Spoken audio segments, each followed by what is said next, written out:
Ochalaba okwanjula n'embaga.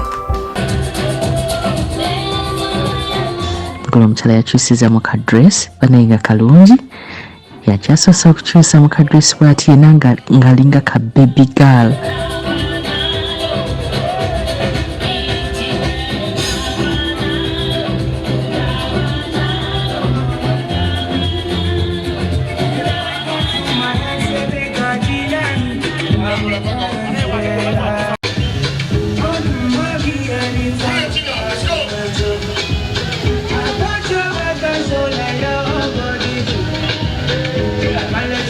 I'm beginning to fall in love.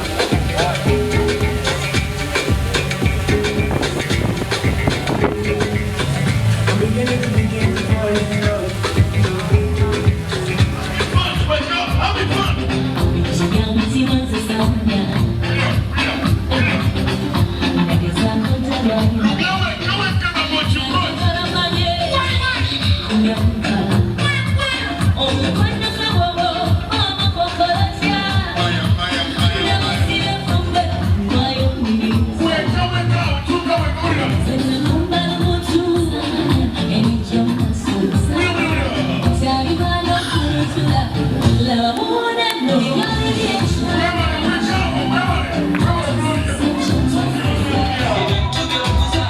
Nga utangidde okufuna speeches endala oluvannyuma ne bagenda ne basala ka keeki kaabwe.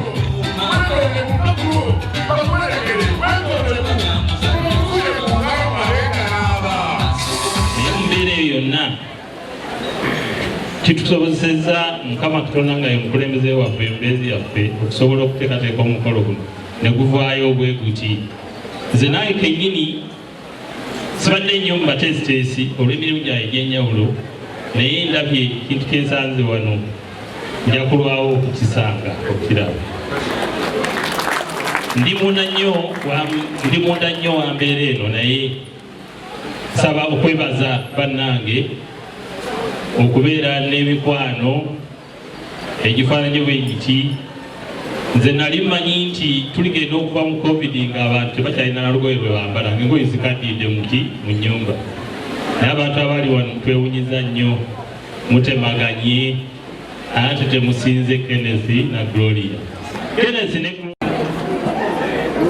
Kirungi nnyo okugattibwa ne munno era mwajje wange ne mukyala banjulira ewange ekisaba nnyo n'eŋŋaati bali ddaddi ezo nali ndyawo bamamazze ategeeza nesanyuka nnyo kunange era Gloria waliwo kitageeza olaba nafumbirwa mufumbo gwakaaga mwenda nakunokunywa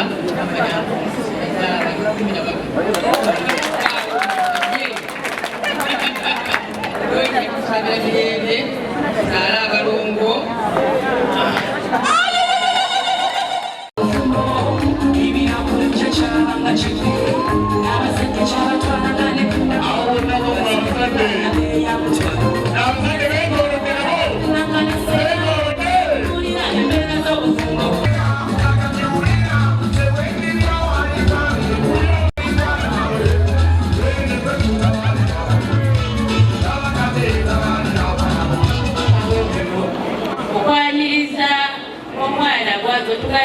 famire yaffe Gloria tusanyukidde nnyo kasuubire kitaawo ojja kutusanyukira oba otwagala naye tukuze mwana oli kitundu muffe webale nnyo okukkiriza tumbira omwana waffe famire yaffe bamaama tuli basanyufu nnyo kubanga nene waffe ogenda kusanga abantu bangi botagala kutegeera bulungi Kenn ayinza okugamba nti olwanyina nze oli kinogamuke niwekanga naye ngaawo olina ababa balamubo banyina ne baganda be mukubo temubeeramu kumanya mu maka tewomubaamu kkubo buli akyama aba mukulu babirize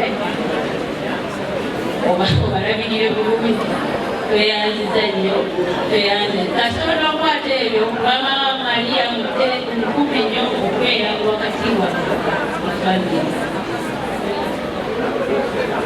twakubuliridde era twakubuulira ebintu bingi era tumanyi nti omanyi engeri okukwatamu muwala waffe oyo olese embakasimba tumwanyiriza era Mukama yeebalire ebyo byonna byabakozeemu n'okusobola okubaleeta embakasimba tubaagaliza ebirungi byonna ekyo nga tumwerabira ye Katonda.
Kiteeka abaana bano wagirabira bongere bbiya omulala agababbi abagambye mungi nnyo mu sitoowa mumaleeyo lumu twagala ebintu tubikole mangu bitwe kubanga baisaawa 2 ffe bokubanga tuva wano ab'ekifo baggale n'olwekyo bbiya yinaasonyaniza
tunyina okwogera okuli okuva eri abagole era nga mu bye babeera boogera basinga nnyo okwebaza abantu ababeera bwe babeereddewo.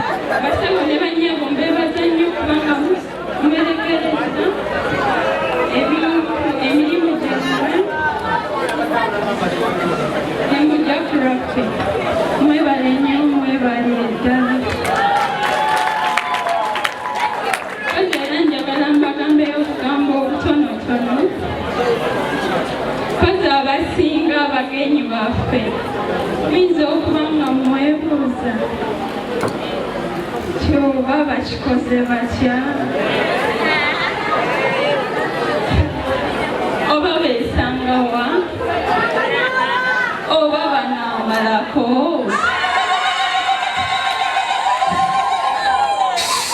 alabika bato ebyo nammanyi mulimu ababeebuuza naye bakatini minza okubanga pre-wedding video temusobodde giraba.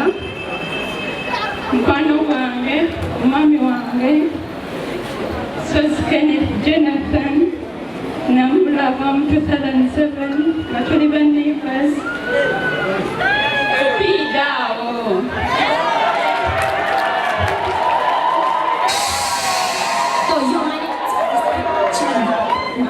fena akapiira tukasambye tukubye ludo byonna tubikoze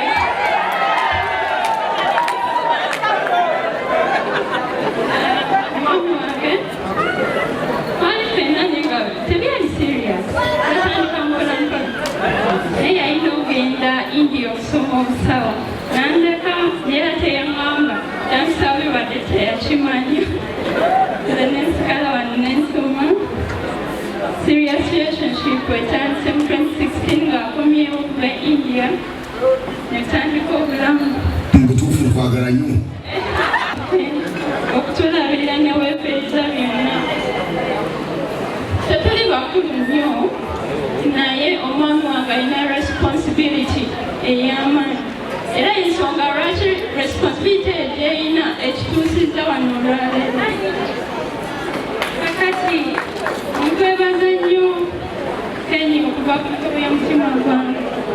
Thank you so much okunjagala otulabirira buli kimusobola bimalayo nkwagala nnyo era sirikyusa okubaawo era atuleese akoze omukolo guno neebaza abatuteekedde omukolo guno buli omu poliisi yaffe ya Uganda abatusaabirize buli omu kyakoze okuba nga olunaku luno lufaananyi bwe luti tubeebaza nze ne Gloria Sozi neebaza olukiiko olutesiteesi olw'embaga eno olubadde lukola butaweera kuva mu gwokubiri omwaka guno covid kale natusalako naye temwatujjaako ngalo gyange bannange mwebale kujja mwebalire ddala